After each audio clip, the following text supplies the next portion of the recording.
All right, good morning, good afternoon, everyone. Thank you for joining today's Apparel and Footwear Working Group pre-roundtable or pre-kickoff roundtable.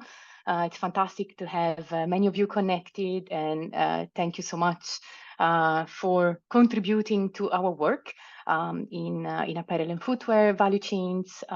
So with that, we would like to welcome you all also by sharing a bit, for those of you who are new, what is the Value Change Initiative? Perhaps some of you are new. The Value Change Initiative was co-founded back in 2017. We are already 7 years old.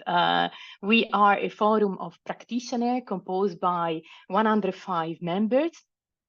Private organizations, international organizations, standards, frameworks, certification schemes, consultants, fellow partners, etc., etc. We really bring together all the organizations worldwide focusing on Scope 3. And by now we have around 480 plus practitioners and direct participants in our sessions and activities. We were able to publish 4 guidance, sector and cross-sector guidance so far, and we have 1 under development, which I will speak about that in a bit. And we have 3 active work streams, the Apparel and Footwear Working Group, the Food and Agriculture Working Group, and the Data Lab coming up this year. So this is a bit of a snapshot of what is the VCI, our impact that we are driving, and how actually we try to achieve our mission, which is achieving net zero value chains. To achieve our mission, our main focus is to really tackle the main barriers that are related to Scope 3 emission reductions and removal. And how we do that is we co-create implementation guidance to enable companies and organizations to credibly report under GHG protocol and science-based targets. So with that, why are you here today? Why are we here today? It's mainly for 3 reasons. Scope 3 has become the new elephant in the room. It has become really a hot priority for many organizations worldwide. Scope 3 reductions and removals efforts in the apparel sector are extremely urgent, and the sector need to accelerate its effort by achieving around 45% of reduction by 2030. So of course, when you consider that we only have 60 years to achieve that, it's quite a short time. But this is also why we have launched our work on apparel and footwear. We are also here to move the whole sector. We need sector movements driven by experience. Scope 3 is hard. The Scope 3 of one company is the Scope 1 of another one. And as practitioner of Scope 3 within the organization, we need you to share the barriers, to share the challenges you are facing, and so that we also can create from our side the solutions so that we can overcome those struggles and achieve Scope 3 in a faster and more efficient way. And lastly, we are here to scale collaboration and co-creation, really trying to create solutions together from diverse perspective, because I think that's also the benefit and the strength of the VCI, that we bring together so many different organizations and stakeholders. And the fact that we create this space to have a dialogue, to share challenges and co-create solutions together, I think this is actually what makes our work and our solutions innovation creation quite unique. So for those that were not, let's say, connected with us lately, what we have built so far is quite huge. We started our work in apparel 2 or 3 years ago, but really last year we put lots of effort through the working group in which more than 10 companies and around 31 organizations joined.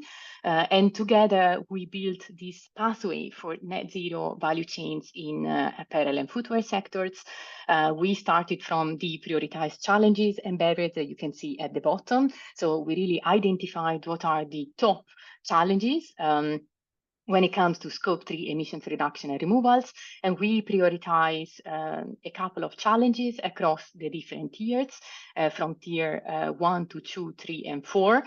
We then explore the constraints or the main constraints that all the organizations were facing, and together we co-created pathways and safeguards for the implementation, including specific examples from the ground, real life example, and then eventually be able to shape these two archetypes for interventions, so raw material interventions and manufacturing interventions. In parallel, we also shaped the whole concept about circularity interventions, and we started the exploration about what does circularity means when we speak about scope 3, and what are the categories from scope 3 that are involved, and what are the challenges in circularity, etc., etc. So this whole work is contained in the Apparel and Footwear Value Chain Interventions Guidance, which is the first ever guidance that we co-created on value chain interventions in apparel. This guidance is under consultation, so we will also share a bit later. This is really the continuation of our work, and in fact, maybe to explain a bit more on that, we are finalizing this guidance output from the previous working group. We hosted a working group with those 31 organizations that I just mentioned, and we created the output that is now in open consultation. We also developed in circularity a 2-pagers on the intersection between scope 3 and circularity. And finally, we are also here to pre-launch our continuation, our 3rd edition of the Apparel and Footwear working group. So the intention for today's roundtable is to really hear all of you, hear all the inputs and feedback from you as practitioners, to be able then to work and bring all those feedback into the upcoming working group. With that, I'm happy to introduce and welcome our external speakers, Cecilia Wardlin, environmental specialist from Bestseller, and Jose Yanez, sustainability, climate and energy lead at Inditex. Thank you, Cecilia and Jose, for contributing to the session today. And from our side, I will also introduce in a bit Silvana Paniagua Tufino, the director of the VCI development. And from my side, happy also to introduce myself. I'm the VCI Secretariat Senior Manager, leading together with Silvana Paniagua and the whole team, the VCI, focusing on engagement and partnership. So for today's agenda, following this quick introduction, I will we will open the floor to all of you, following Cecilia and Jose's parts. We will have a speed dating exercise where you all be in a room, in a small room with other 2 fellow participants for a speed dating exercise where you will be able to get to know each other and also get to know other fellow peers. To then we start our work for today. So following that, we will focus on exploring scope 3 challenges across 3 key topics. Those key topics were identified with the previous working group and were also identified as current gaps that we still would like to focus on. And then we will try to wrap up towards, let's say, 20 minutes before the end to have a bit conclusion and reflection, and then introduction to the next working group and continuation. So with that, I would like to welcome all of you here today. We have more than 30 organizations sign up, and looking at all the logos and all the names, I think I can speak for the whole team. We are really proud to have you all here today.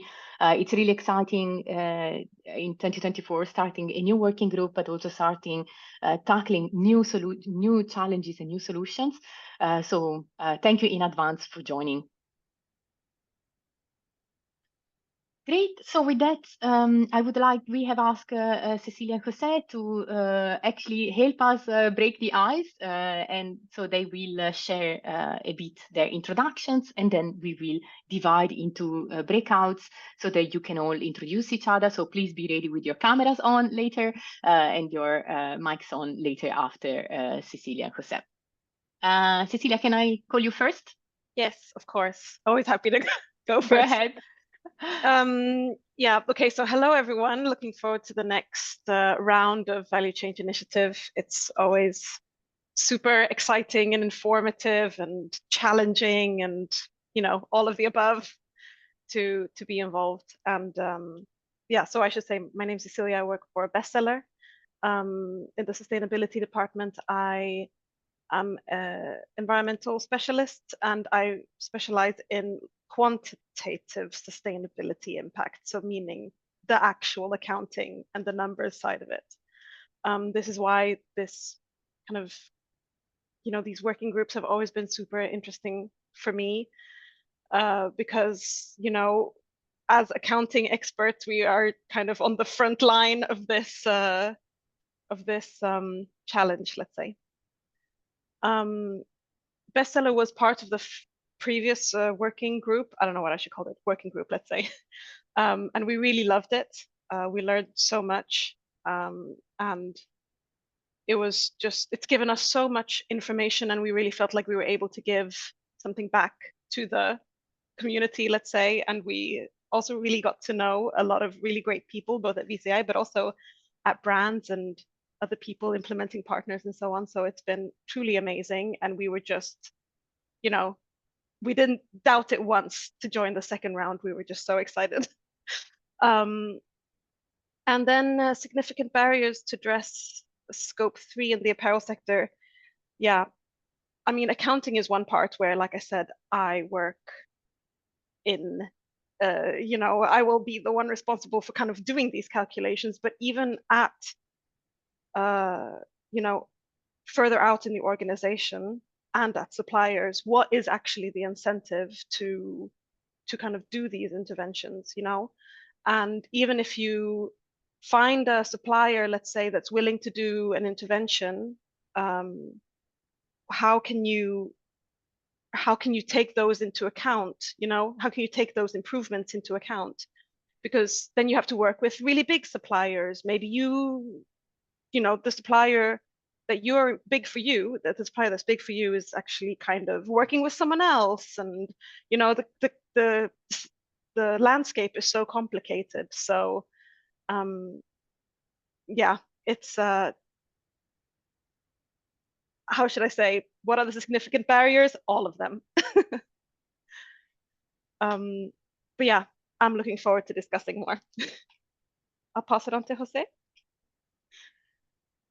Yeah, thank you, Vilia. Yeah, so hello everyone. My name is Jose Yanez. I'm part of Inditech's corporate sustainability department. So basically, I'm dealing with everything related to energy and climate from the sustainability point of view. My main duty during these 2 years that I've been holding this position was to establish the new targets, climate and targets for the group. So basically, we presented them last year, increasing our ambition from our previous exercise from SBT. The reason we're joining, or I'm joining now today, is, well, we were not part of the first working group of Value Chain Initiative, but we were in touch with the people from Sister and CERT and VCI, and we certainly thought that the work that has been done in the past, it's really the right direction to go, right? So we want to be part of it. We want to be involved. We want to also provide with our know-how, but at the same time be able to learn from what others are doing in this field, right? So we are very excited about this new collaboration. We are eager to start. And coming back also to the challenges part and to the barriers, I agree with what Cecilia was saying, right? So I think that all our challenges is very complicated to point out just one of it. But once we also have covered the internal part, let's say, so convincing here to the rest of the areas and to the management of why we need to do this kind of targets and why we need to carry out different actions. I think that the critical part now, it's related to the engagement with the supply chain in capital letters. So starting with the data gathering and the harmonization, so being able to obtain the data. Cecilia already mentioned that too. We're working with a lot of common facilities, so we need to standardize much more the way we are asking for that information, and we are treating that information, and at the same time being able to execute and implement different measures in the markets where we are located, where our supply chains are located, right? So I would say that part of engaging with the suppliers, receiving the data, and actually implementing the initiatives is going to be critical in the next years. Once everything is a little bit more established, and the frameworks and the ways to go are created, we will have a much clearer path on how we can reduce the emissions, right? It's going to be difficult still in the next years, but I think if we create a strong foundation right now, it's going to be critical, and it's going to be key for us to be able to achieve those targets. So again, thank you very much for having us. It's a pleasure. I'm eager to participate in this and talk to all of you. Great, fantastic. Thank you, Jose, and thank you, Cecilia. It's really inspiring to hear both of you actually.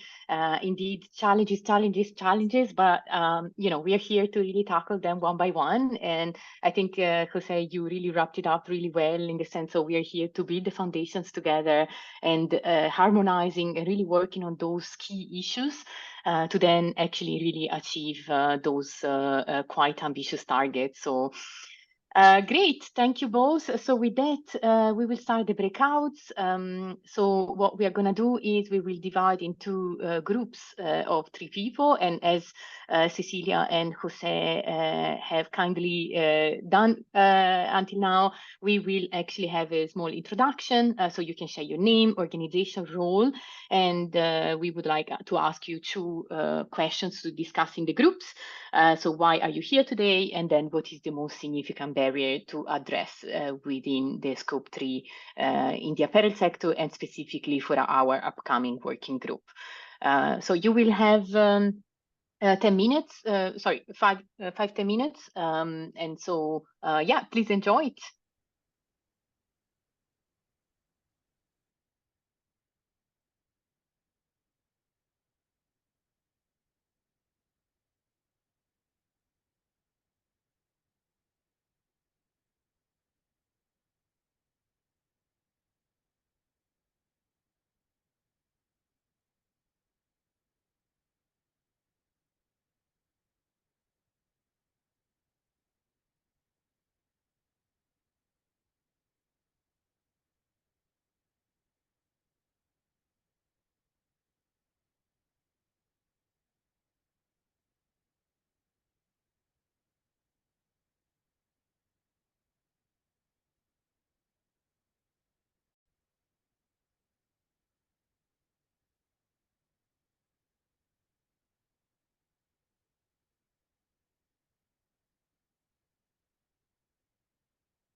We're rejoining.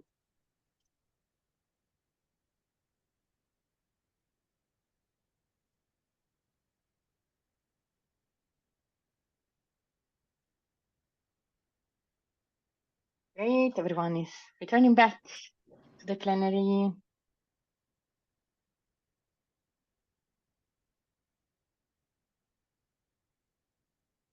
Great. I hope you could meet some new people, or if not, catching up with all the fellow colleagues, peers.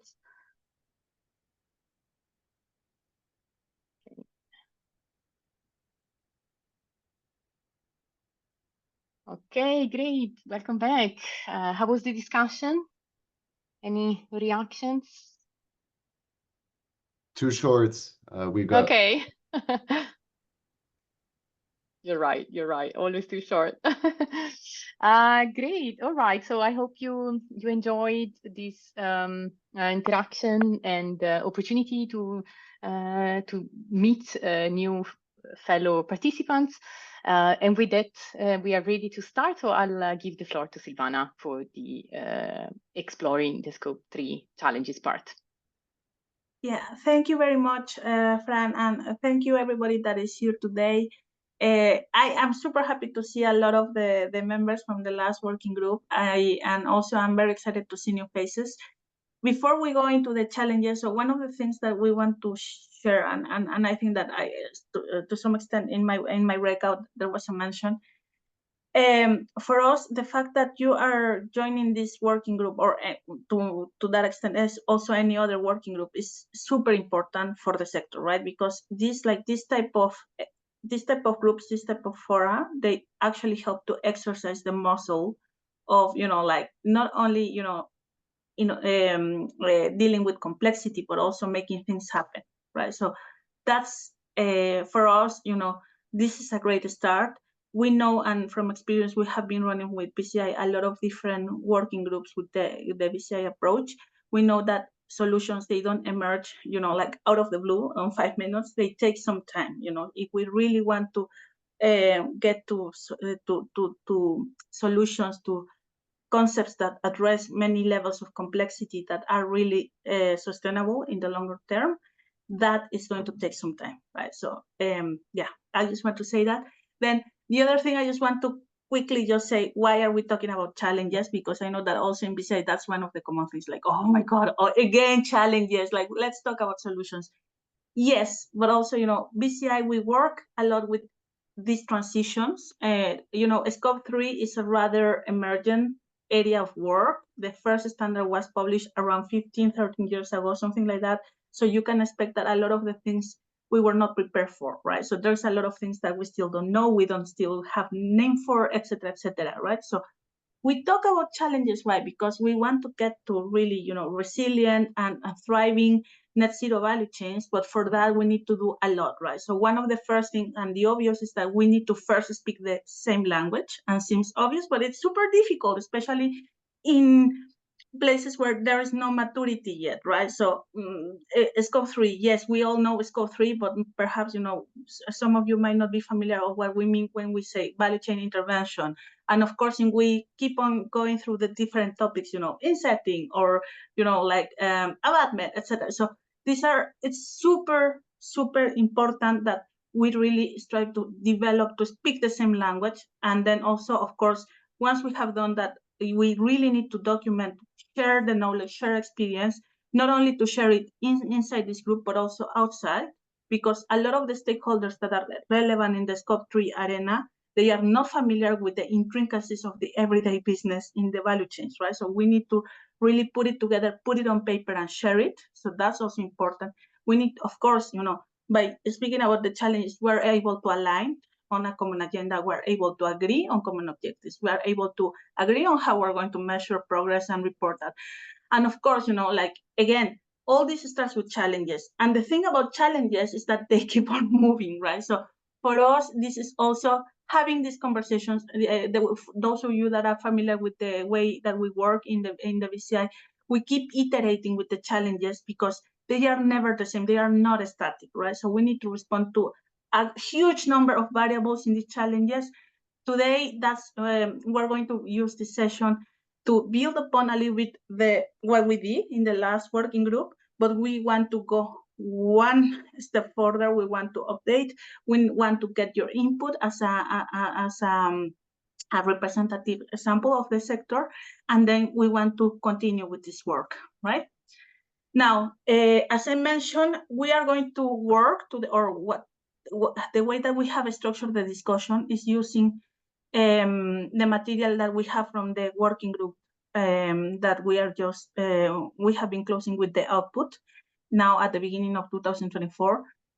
In this working group, what we have discussed challenges that come across the value chain, and we have proposed these 3 buckets or ways of just organizing the challenges.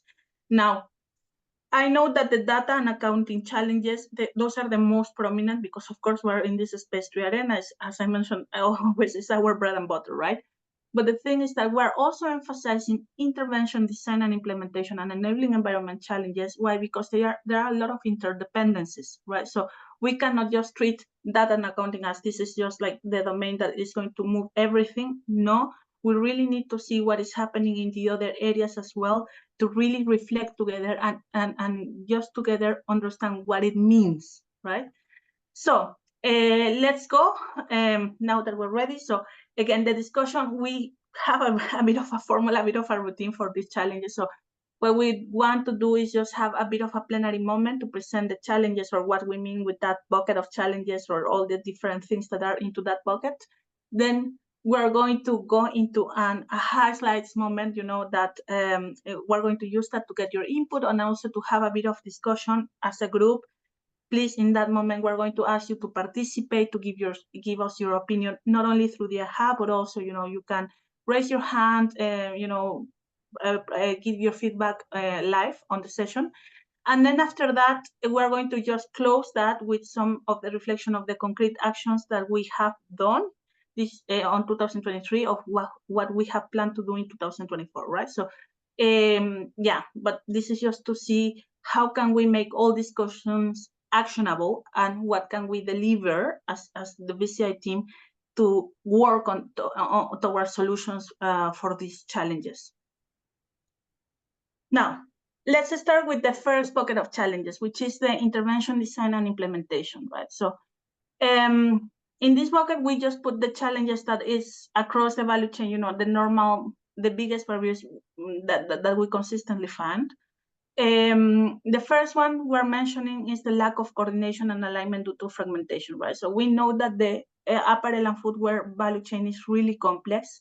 One of the recurrent questions that we have in the working group, especially from, for example, all the members that were working on tier 4, for example, they were saying, well, actually, we would like to know what do brands want? What do they expect in terms of mitigation outcomes on reporting, etc., right? So the fact that there is this need to have like really to connect, to come across also like the fact that there are a lot of questions about the inter-tier claims or how to share this information, etc. So there are solutions, but still there are a lot of questions there, and there's still a lot of things that have not been totally solved. The other challenge that we are presenting here is the complexities that arise from the diversity of interventions, right? So as in every sector, there are a lot of different types of interventions that can be done on scope 3. In apparel, for example, when you compare an intervention that would be on land, let's say land use versus and a change in a boiler, for example. So they are completely different interventions. They have completely different outcomes. There are completely ways in which you need to monitor and also present the results, etc. And also, even, for example, even within the same type of interventions, just dealing with things as managing interventions on CapEx of a supplier, which is really complex and really there is no clarity or good way or right way to go around that. So that's one of the things that we saw. The other challenge is the lack of holistic approach to these environmental impacts. Why? Because we know that the sector, you are constantly now being required to report on different dimensions, environmental dimensions especially.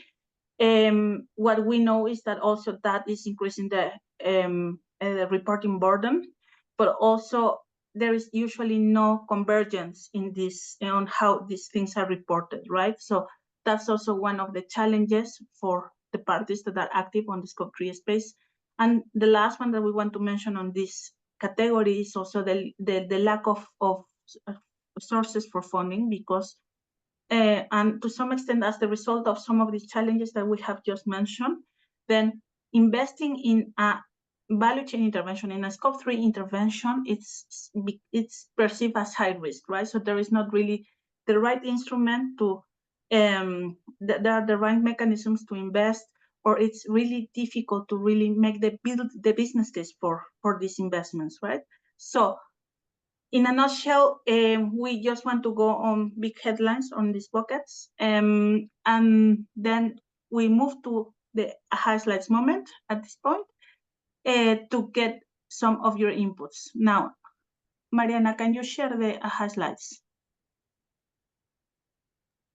And for those that don't know what Haha Slides is, it's an interactive engagement tool that we usually use within the VCI. So if you open ahaslides.com/RTAPP, then you can enter in this engagement platform. And we would like to ask you some questions.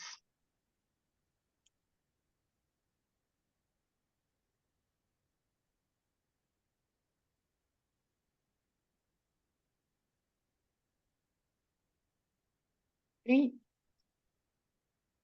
Okay, so have you been able to join?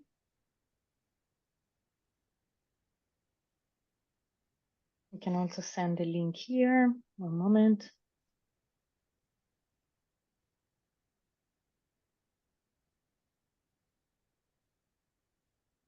Please be mindful. So this is a tool we're using to also get everybody to participate, right? Because for us, I mean, here the key ingredient is your opinion, right? So it's we are reiterating some of the challenges that we have shared now in the previous slide, but we want to hear from you. What do you think is most relevant or most pressing at this point?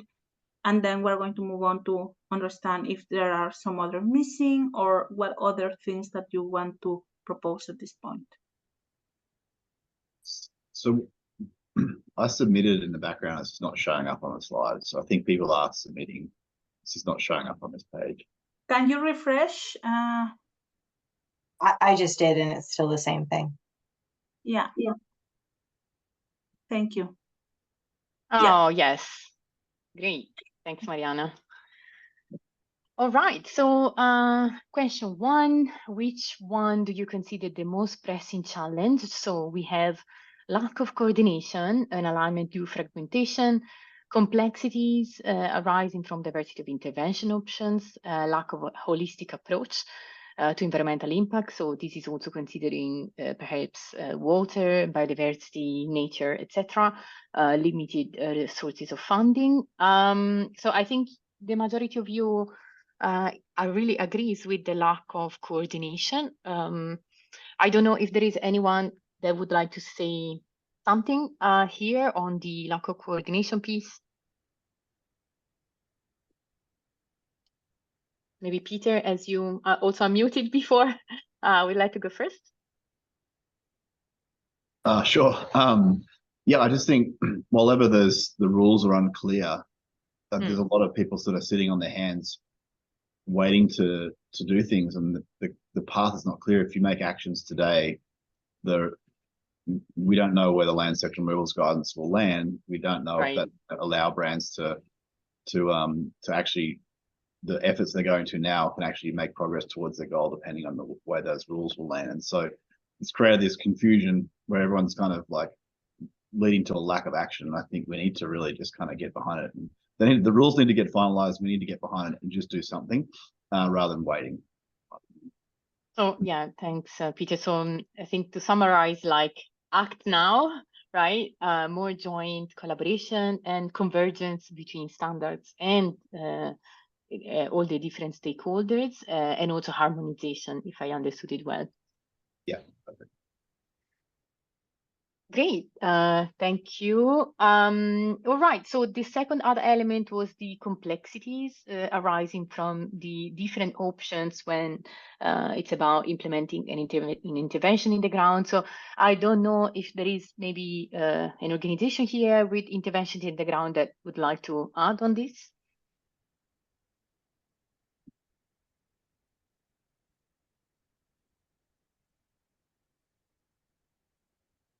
I can also pick someone, maybe Stephanie. I think with the Project Unlock, you also have lots of expertise, right? I don't know if this was also your reply, but yes, I think my thinking with this answer was just really exploring how some of these solutions can be applied in different contexts and different intervention options. So a lot of the existing interventions that we're talking about are in developed countries, or they're with kind of tier 2, tier 3 suppliers. But when we start thinking about how we can apply this to smallholder cotton farmers in rural India, you know, where you have to cross a river to access the farm even, you know, you can't make a visit a week. You can't do lots of soil sampling and send a lab technician out to cross the river to take the sample. So it's just really thinking about how some of these requirements and guidelines fit all these different types of interventions, I think would be helpful for us to discuss. Yeah, I think it all makes sense. And when you bring the ground context, right, the context on the really the local situations, you realize how complex it is, right, also to implement different recommendations. All right, let's go to the next question. Okay, the next question is, which one do you consider the least pressing challenge? So you have the same challenges from the previous slide, but then this is about the least, so the least important challenges that you are foreseeing.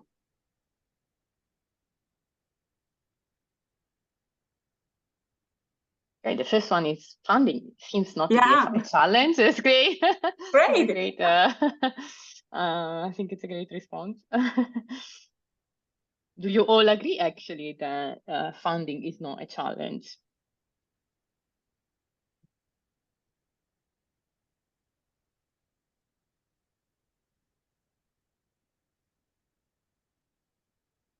This is quite interesting.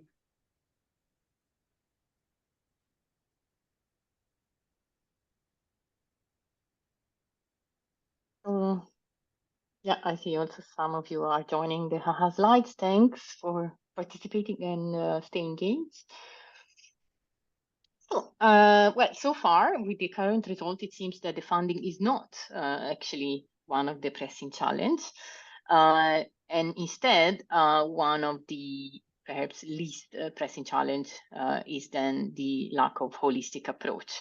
So perhaps this is not as important as we may think, right? So, so then the funding and the holistic approach seems to be not that important to tackle. There was also one with the lack of coordination and alignment. So maybe there are some divergences in the room. Anyone that would like to speak to those, to your replies?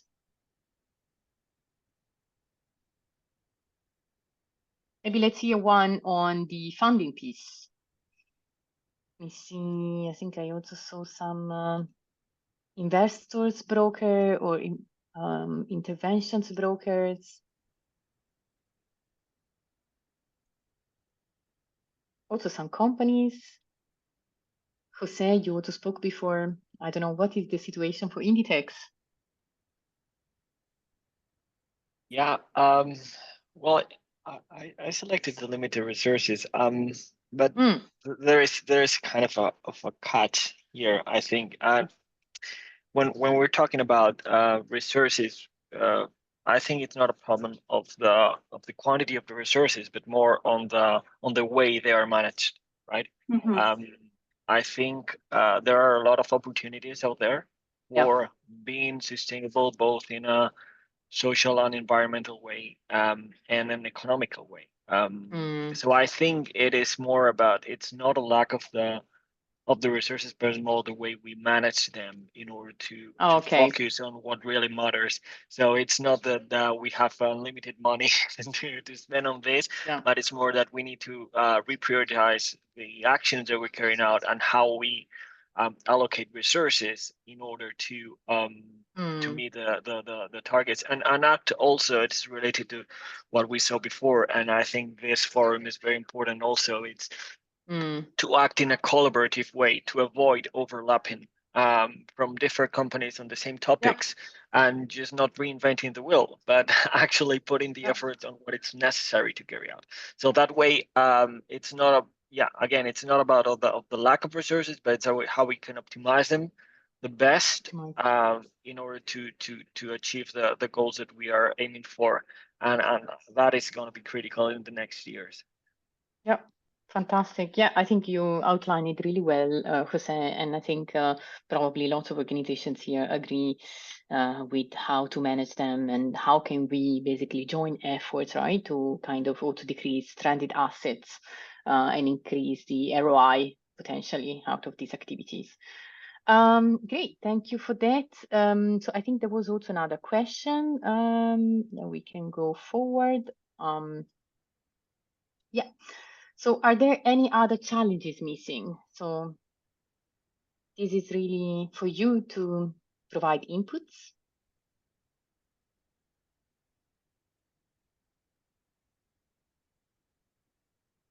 You can write a word, you can write a mini sentence.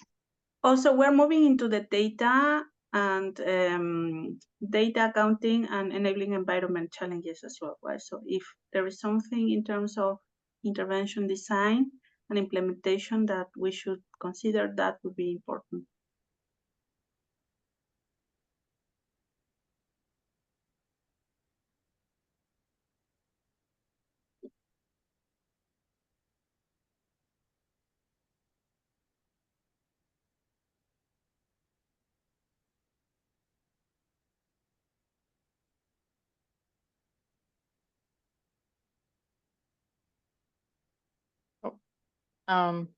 We need to go to the previous one, I think. Yeah. Oh, fantastic. Right, This is I great start to input. see. Yeah. That's great. So we can start seeing. Yeah, so the first point is really about planning and counting towards SBTI. So really making those funding count, also from a claiming perspective. The second input is really about the holistic approach. Yeah. So the holistic approach, meaning that it needs to really encompass also the climate adaptation income of farmers, so more perhaps social, economic indicators, considering or integrating them. Yeah, in terms of guidance and transparency, also the standards question came up, challenges with collecting appropriate data, and I think someone else also mentioned it, the level of data and traceability needed to be actionable. Yeah, I think that's extremely crucial, as without data, you cannot really do much. I see again GGP and SBTI, they really seems to be at the center of the discussion. A pity that unfortunately they couldn't join today. Incentives for suppliers to adopt intervention. I think this is also related to the point of finance, but also to the point of creating those mechanisms that unlock action in the ground, but also considering the context, I think what Stephanie was mentioning before. Great. I think these are all fantastic inputs. And yeah, how we will use them is we will actually store them towards then the next working group. So thank you for that. Let's go to the next question so we can wrap up this first challenge and move to the data topic. So which one has the highest potential to be addressed through collaboration? So these are still the 4 main points that we discussed so far. So what can we unlock through collaboration?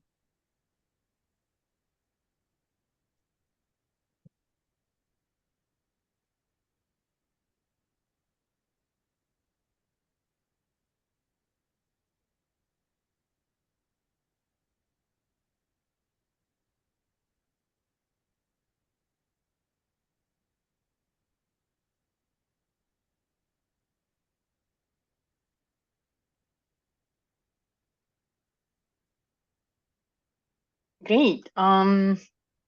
I think you all agreed, mostly all of you, the highest potential that we can address is really the lack of coordination. So by joining this kind of initiatives, we can really work on the lack of the challenge of the fragmentation and harmonization piece. Well, thank you all. I'll pass on the mic back to Silvana, so we will continue into the second topic. So please don't close the haha slides because we will continue with more questions in a moment. Thank you. I think we are going to need to move a little bit faster on this one. Just to wrap up on the first topic, so we wanted to include some of the things that are concrete, actionable things or steps that we see that we have done or that we're planning to do. Now, this is also because we want to co-design with you the agenda for the next working group, right? So basically, what we worked before is a little bit on defining commonly the challenges, barriers, the types of interventions, etc. What does credible co-claiming in apparel means, for example, etc. Now, in 2024, what we want to focus is also try to expand, on other materials or the opportunities to. I think that now that deprioritize that a little bit. We wanted to integrate with other dimensions. For example, what would be the need, or how can we achieve some efficiencies in data collection?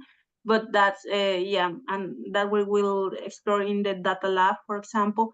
But anyway, so this is more or less what we have in mind for in order to work on concrete actions towards this point.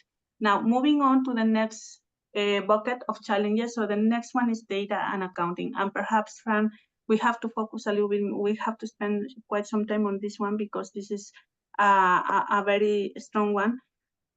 So of course, in data and accounting, we mentioned here again 4 challenges that we have where we have categorized more or less some of the points that we had from the previous working group. So the first one, and of course the obvious, is the lack of data availability, accessibility, and also the quality concerns in terms of data, right? So we also know that perhaps in tier 1, tier 2, it's perceived as there is more data, but still the data quality and some of the accessibility concerns are there. So what we understand is that basically this is the cornerstone of many things, right? So this is a key one.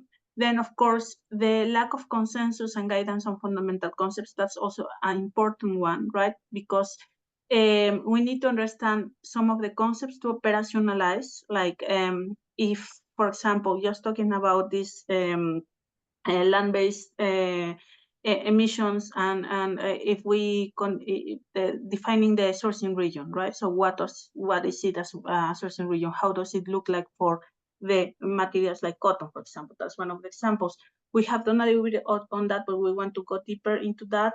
But perhaps also the type of interventions as well, and also the fact that we don't have this consensus in the concepts. It makes difficult for companies to also make an agile decision making as well, right? The other major challenge that we have, and I know that it was, I think, mentioned in the previous round, was the ambiguity in attributing the impact, right? Because right now we know that it's if we follow to the letter whatever guidance we have at this point, it's very hard to claim any attribution if we don't have direct physical traceability, for example. Now there are some workarounds, there are some proposals to that, but it's unclear.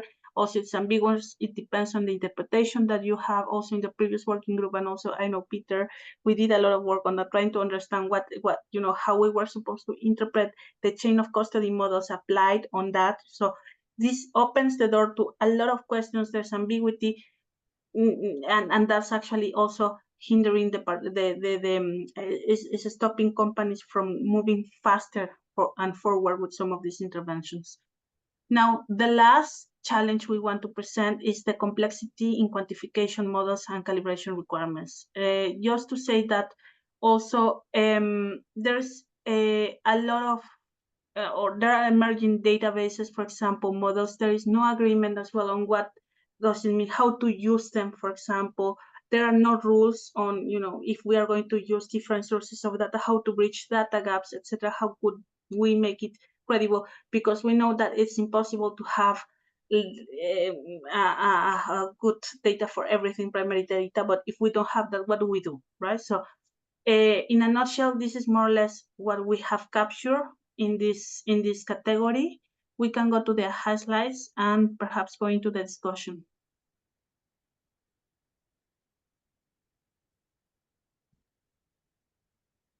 All right, so we'll ask my colleague to share back the screen with the haha slides.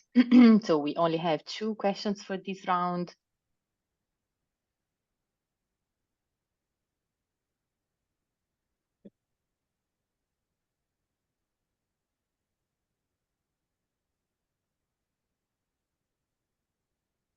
Yes, so the first question is, which one do you consider the most pressing challenge?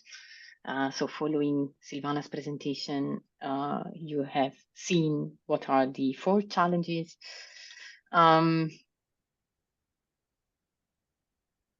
Great. So I think lack of consensus seems to be really the on guidance and fundamental content seems to be really the biggest pain from every one of you here today.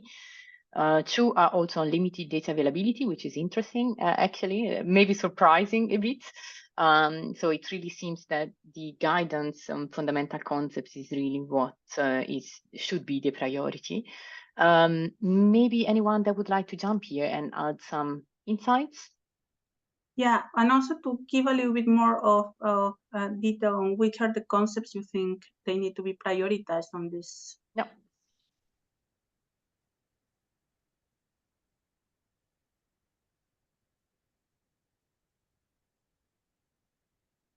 I can also call some names. Maybe Cecilia, you also spoke before. I'm actually wondering which one did you choose? No, I did actually click the first one, the limited data availability, accessibility, and quality concerns. And the reason is, well, you know, for example, with Unlock, I was just in a session with Stephanie earlier, and the amount of data that you go through, you know, to get to something which is credible. Yeah. Who is doing all of this verification? And also, you know, it's not just getting to that number, but it's also using it. And brands are basically on the front line of scrutiny from, I mean, everyone, journalists, consumers, governments, you know, NGOs. So it needs to be like bulletproof. And, you know, maybe you could do some magic number crunching today, but could it stand up to scrutiny? Probably not. Mm-hmm. You're right. So it's also really like responding to I think it's really the credibility, no? Kind of overcoming also that scrutiny or like greenwashing issues. Exactly. Great. Thank you, Cecilia. Anyone else that would like to add on this point or the data availability? I also see one actually added ambiguity in the attribution of impact, which is great. So we have been working a lot.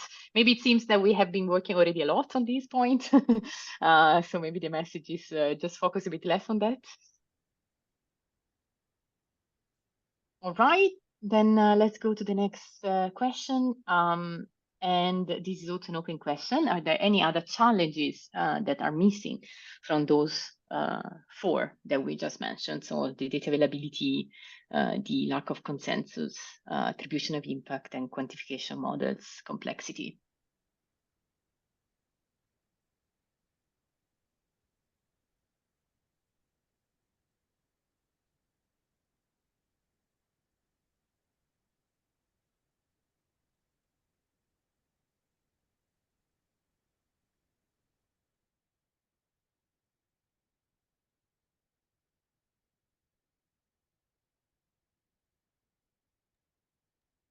Yeah, interesting, the time.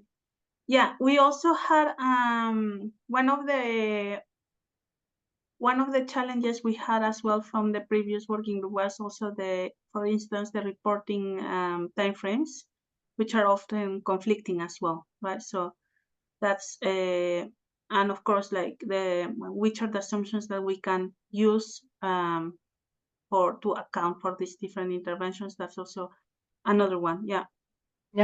Yeah, and especially when it comes to then environmental markets, for example, impacts in value chains, and then, for example, credits, then I think the question is also getting complicated there. Good, I see a couple of more other writing. think this is a hard one. Maybe there are too many challenges to write.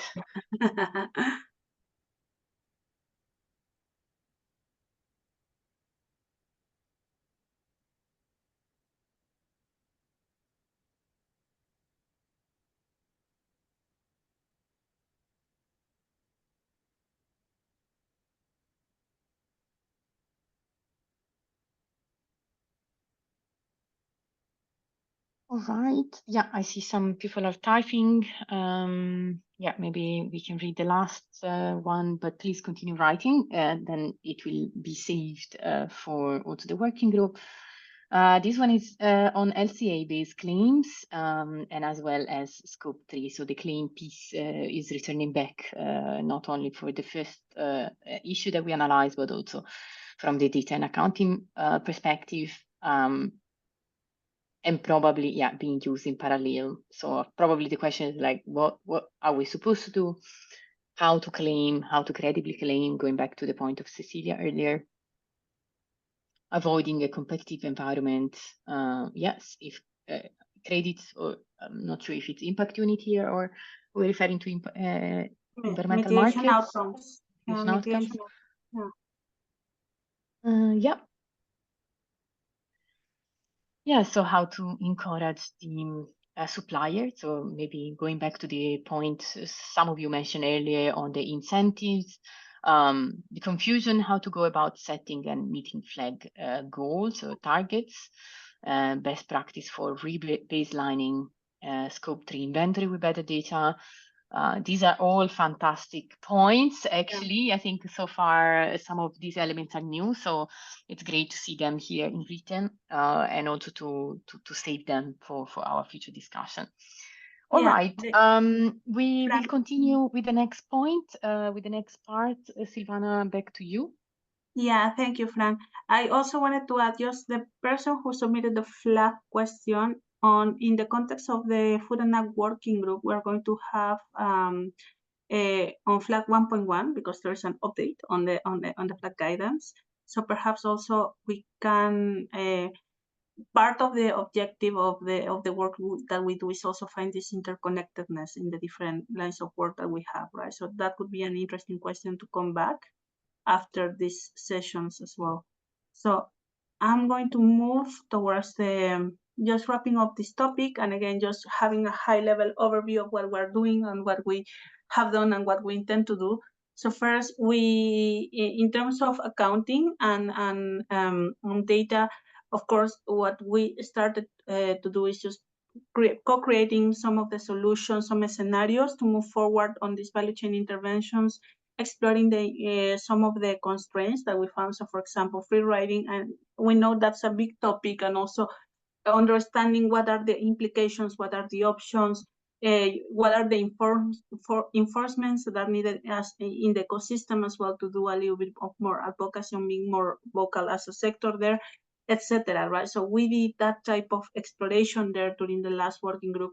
What we have in mind for that is just take this work one step further. Why? Because when we started, we had a lot of different scenarios, a lot of different options. What if you account this way, or you put this reporting line here or there, etc. We actually boil it down from, I think, 7 different scenarios that we have for one of the interventions type 2, right? So that was already one step, but what we understand is that this is not enough as well sometimes. So what we want to do is just really go back to have a joint understanding of these different constraints, of these different concepts, so we can really help the industry or the sector to have a strong position, and then present it for presenting towards other stakeholders on this space, right? Now, just moving towards the last bucket of challenge, enabling environment. So we know this is perhaps the category where it might seem like we have the least influence, but at the end of the day, what we need to recognize is that also drives a lot of the decisions on the other, on the challenges and on the interventions, right? So the first one is, of course, that there's a complexity across the landscapes and the different realities. So we touch a little bit upon that on the first round, I think, as well. So we have different regulations, we have different requirements, we have different standards coming up or not coming up. So this uncertainty is also just having this constant moving goalpost is a challenge. The realities of the free market, that's also another one. And I think that somebody already put that in the challenges to consider. At the end of the day, we operate in a free market, right? So what that means is that companies that are investing in one supplier, they cannot make sure that they are going to source all the time 100% from that supplier, because that's not even possible, right? So there are a lot of variables that come into that. So how can we actually enable a fair way of claiming or a fair way to reporting mitigation outcomes with this reality? So that could be the question.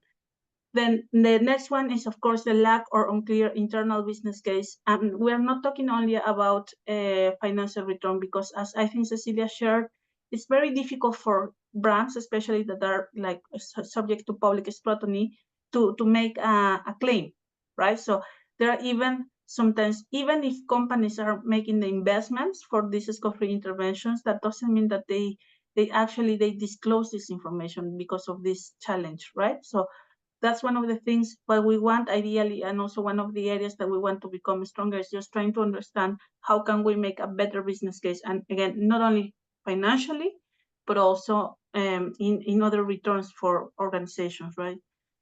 As we see that as a major challenge. And now the final one is the consumer trends, right? Because especially in the apparel sector, we see a lot of things changing, right? So we have new business models, for example, this circularity, or also we have different trends in consumptions that are changing the way that consumers behave, the preferences, and they are also modifying the way of working, right? So that's also, it's very hard to keep up with all these different variables. And on top of that, just keep focused on delivering on the scope 3 targets, right? So that's what we foresee here. Now, I stopped sharing, sorry. So moving on, can you, Mariana, can you share perhaps the slide so we can go now there to answer? Great. Thanks, Mariana. All right, so interaction moment on this last challenge. Which one do you consider the most pressing challenge? And those are just the 4 topics that Silvana just presented. So the complexity across landscape and realities, the realities in the free market dynamics, the lack or unclear internal business case, perhaps with value chain interventions or scope 3, and pressing consumer trends, maybe what Cecilia mentioned before, the scrutiny, greenwashing, etc. So this is what you consider actually the biggest challenge.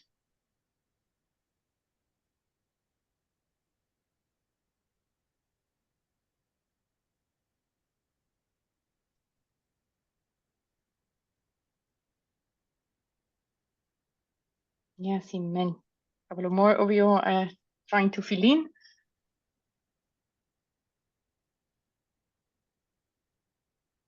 Yes, the business case, I think we were also discussing, actually, Peter, I remember in our conversation in the last session for Apparel about the importance of building the business case when it comes to value chain intervention. But here, the complexity across the landscape and reality, so the actors, materials, products, policies, and regulations seems to be the biggest challenge from your perspective. Great, thanks for that. Let's go to the next and last question. So here, also free for you to add, are there any other challenge when it comes to enabling environment?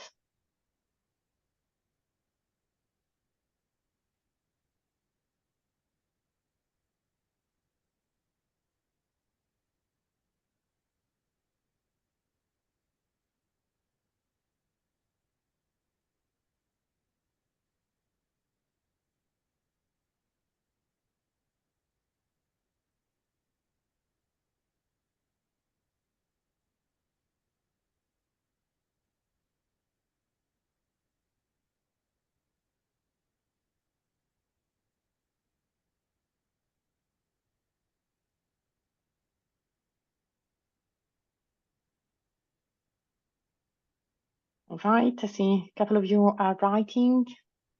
Just giving some extra seconds.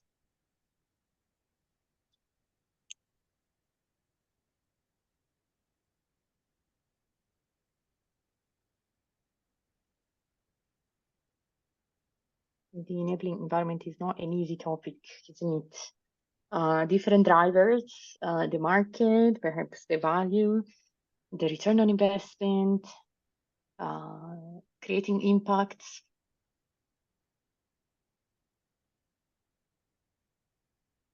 Yeah.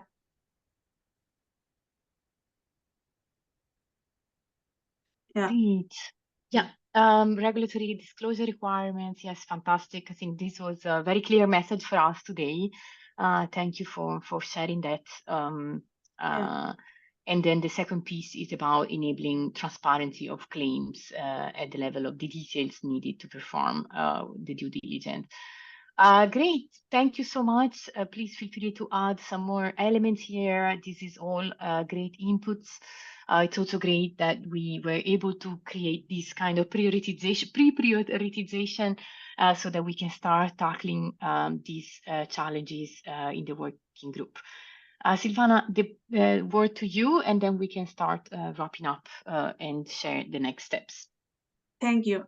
Just to close this category, so for us, basically, this last bucket of challenge for us, there's a lot about, how we connect and reach out to others, to standards, to other bodies that are relevant in this arena. So that's one of the things.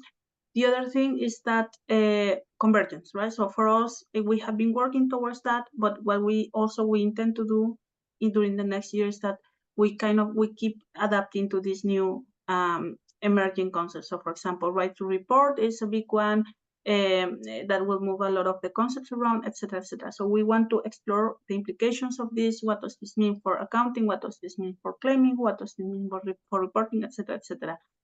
One of the important things is that, as I mentioned before, we want to focus a lot as well in the business case for scope 3 interventions, right? So within the working group, we're going to explore how much that is, what is the appetite for that, what's the angle that we want to take, but also as VCI, we want to be a little bit more proactive on trying to help all the members to really strengthen the business case on that, right? So that's just to close it.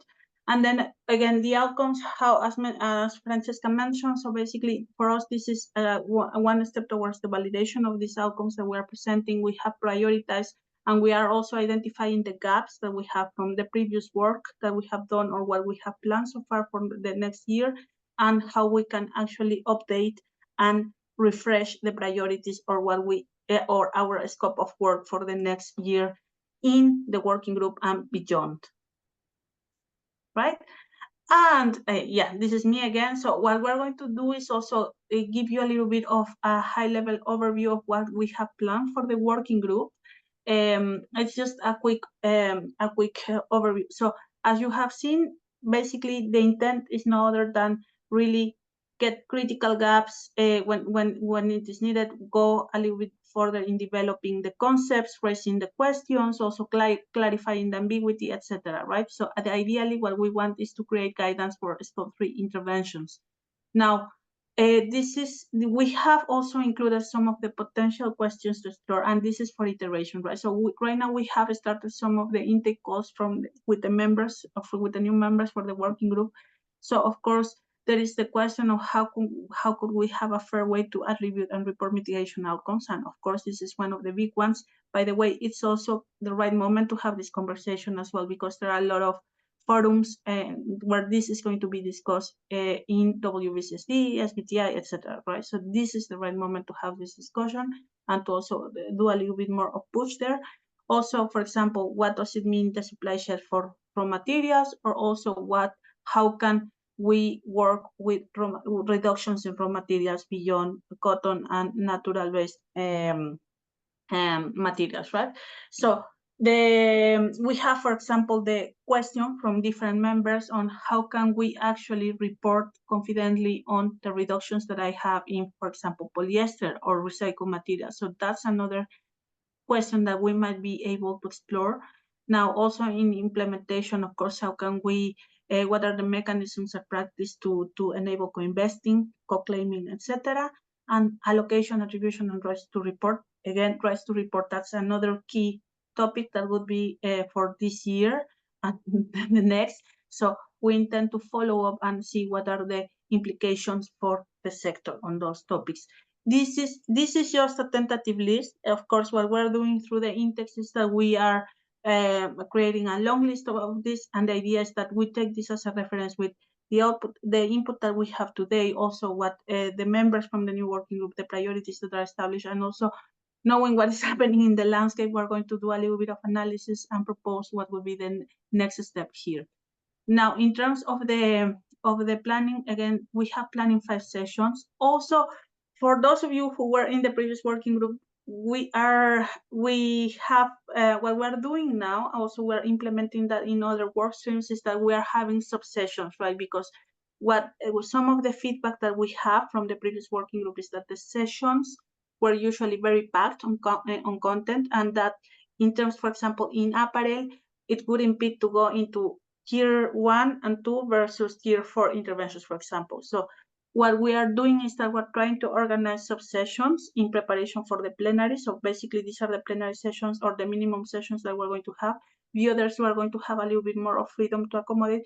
But the idea is that we have the space to have this discussion, because again, for us, even though we're going towards creating outputs from these working groups, the main output is delivering capacity building for our members, right? So that you have the space to discuss, that you also have the space to learn from each other, right? And to build the capacity also.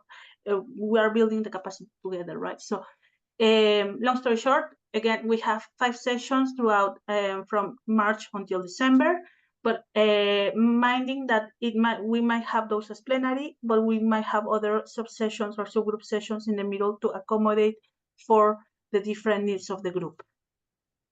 And just quickly, the outputs that we're working towards. So concretely, as we're working towards having a guidance. So it would be a little bit like what we are doing now. We have an output, the one that is that is in consultation. It might be a revision, it might be an addition. Most likely, it might be an addition, but because there are new topics that are coming, right? And of course, if we need to revise some of the things that we have proposed, we're going to do that. But that's one of the things. And in this case, as in the previous working group, we developed, or we had 2 use cases in the different types of interventions. Why? Because we wanted to test some of the functionality, some of the hypotheses we have. Now, what we want, we want to be more flexible. So we want to have ideally 2 or 3 use cases, which means any company can come with a specific question, and we can solve it through the working group. So if you want to call it a mini consulting assignment, but that's also, bringing all together along for the learning. And I think, Fran, back to you. Thank you, Silvana. So as we start wrapping up, we would like to basically share 2 pieces of information. So first of all, of course, you will receive the recording and the slides for the upcoming working group. We are going to start quite soon. It's already next month, the 6th of March. If you would like to join and you haven't finalized the administration part and agreement, please reach out to us, info@valuechange.com, or any other colleagues from SustainCert to finalize the agreement. We will also would like to share here a call to action if you would like to present your case for analysis or any of the working group sessions, please do let us know. And the session 1 will be, as I said, on the 6th of March. We will start with the kickoff. Then, in addition to this, at the beginning, we already shared about the value chain interventions guidance. Sorry, please don't move my slides. Thank you.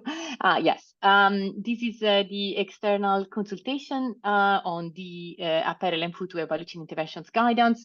As we said, this is really the first guidance on value chain interventions. So I think this The purpose here is to really set the ground and really set the foundations, especially among definitions and the main fundamental concepts. So please really provide your inputs in case you haven't done it yet. Probably many of you have done it already through the working group, but for those of you who are new, feel free to contribute. It's really open into our website, so you can send it to any organizations, any partners, clients, fellow suppliers, anyone that you think this is valuable for. And the due date is the 9th of February, so it's really the last 9 days for commenting. And with that, we would like to thank you all for joining today. We're giving you back 5 minutes. Thank you so much for all your contribution. Once the Zoom will close, you will also have an evaluation survey where you can share your takeaways, where you can share your comments. So feel free to add anything there, and we would love to hear more about how you found this session and any feedback or improvements for the next sessions. Thank you so much, everyone. See you all soon.